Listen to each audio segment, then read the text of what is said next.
Yoo-hoo! Good morning. Yeah, no sugar free.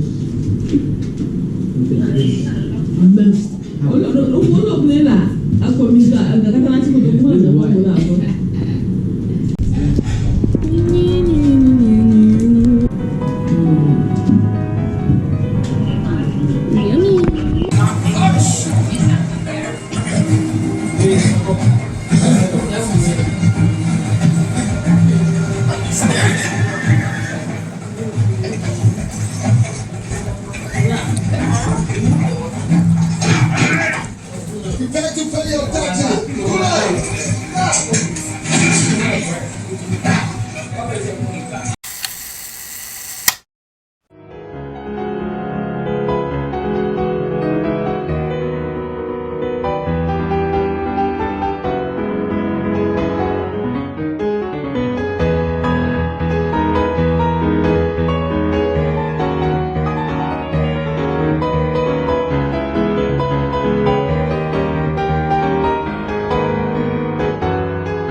So I'm here to explain the concept of this statue I made.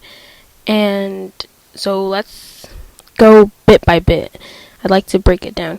So this, I cut it out of an old Cheerio box and then I painted it blue and black, kind of to symbolize bruises.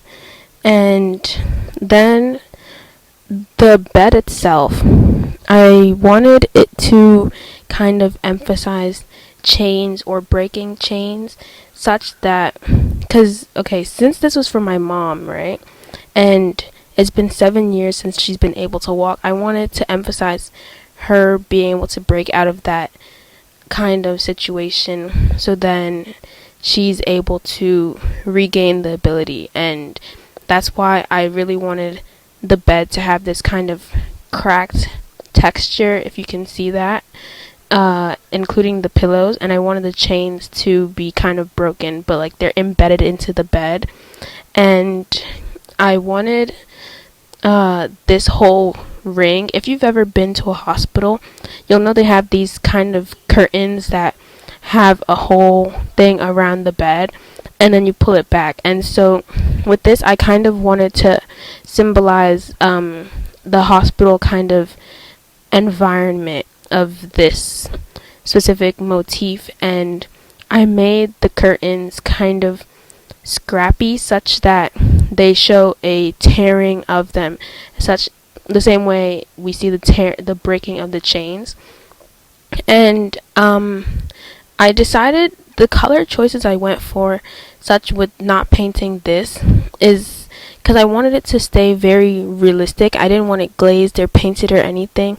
I wanted it to be at its base, just to be earth, even though I know clay itself doesn't come like this. It's, in a way, it's made through manufacturing to look like this, but I wanted it to be as in its base state as possible, so I decided not to add any paint.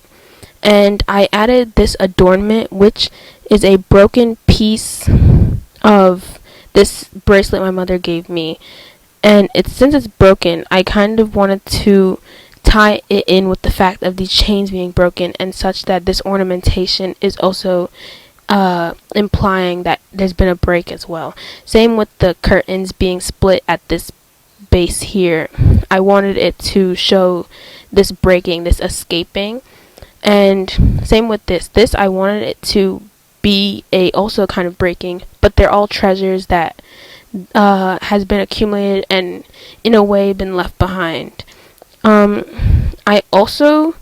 This is a very fragile sculpture, which I enjoy as well, because it shows the fragileness of the mental state that's being in this type of situation. Even though it is since it's miniature, people would instantly think, oh, it's satisfying to sleep in that, but once you really get in, then you realize it's not what it's cracked up to be, although no one ever wants to be in this situation. And I also wanted this specifically, it was to be like a canopy, right? And so if you see canopy beds and such, it's kind of like very luxurious. And so since it's luxurious, I wanted to bring that luxury here. Same with the curtains and this jewelry. I wanted to make this kind of statue have an opulent kind of feel, but in reality it's a prison. And with that, I wanted to kind of juxtapose these two kind of concepts of you being able to see the light, see the hope, but it's all darkness about you, right? And that's what I tried to show with this statue that I made, and I really think my mom liked it. I love it myself, and I'm here to I asked her whether I could film this. She said I should keep it for her because she doesn't have anywhere like nice to put it, and I also don't have anywhere nice to put it, but I have space in my room. And so that's what this statue, the concept of it, is meaning. And I have this poem that I wrote called When Hope Comes that explains further, and I'll read it to you. When Hope Comes, a poem by Zutset. The bed chains me and none can perceive. The curtains play make-believe that they are opulent canopies, even after I have torn them asunder. Earthquakes rattle me. The bed is now cracked, but still the chains rest about my feet. My prison sways haphazardly on thin legs, yet the chains are still my only jewelry.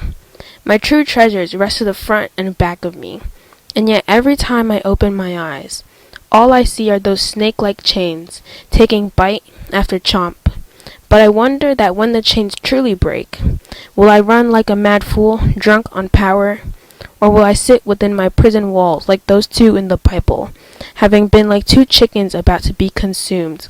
Have I accepted my fate? Both my faith and my fate entangle one another, and they bring one another down with their heavy blows, surfacing again to be pummeled once more. In the darkness of the room, where the only light that's around is within my eyes, blinds me to the glory of the chains breaking. I question why I remain within this giant, smallish bed. I have gotten used to it, I guess. And this poem is a way accompanying this statue. And though the meaning at the end is very, it's a very negative kind of expectation of what you would want at the end, I wanted to kind of, again, give a contrast to what this person decided to do, and then what I want my own mother to do. I want her to be able to walk again. I want her to not get used to it, to not accept the fact that has been the case for 7 years, and I want this happiness to be abounding in it. And so that's why this kind of has a kind of bitter and very much not sweet kind of meaning. But I wanted this statue and the poem itself to have this bittersweet theme, which is why I named this statue itself Melancholic Hope, such to show that when you have hope, there is always a part of you that slightly doubts, such that it will be a kind of sorrowful type of hope. And hope can never be free without having its negative aspects with it too. And so I wanted to convey those things in this statue, and I wanted to also share this my own family story and this statue and my thoughts on it to kind of help others kind of find hope in every of their despondent situations, so that no one feels quite alone, like the way the imaginary person in my statue, in my poem, feel. And so I wanted to kind of show a kind of leaning on one another through this as well. And so with Melancholic Hope, I really do hope, pun very much intended, that people are able to understand my thoughts behind it and be able to receive comfort from it. So through this, I do hope you have a wonderful new year, and that the new year treats you very well, so that you may have hope throughout the year, even though this year may have been hard for you, or previous years may have been hard, that through this year, this new year, you can be able to have faith that fate won't treat you badly, that you will have good times, and there might be bad times, but none of them will knock you down so hard that you feel like you should just accept what you've been given. That's what I wanted to express throughout this piece, and I hope Melancholic Hope allows you to feel like you can do something about your situation. So happy holidays, happy new year, and I hope you tell me what you think of this in the comments, because I would like more feedback than my family just saying it's so cute, it's amazing, and that they want to sleep in it. So I really hope that you'll give me some feedback, and as this is my first statue collage kind of thing, and a collage statue, if you will, and so I'm intrigued into what people will glean from it, what it represents to them, and I hope I can learn from you as you also learn from me and my own situation. Thank you.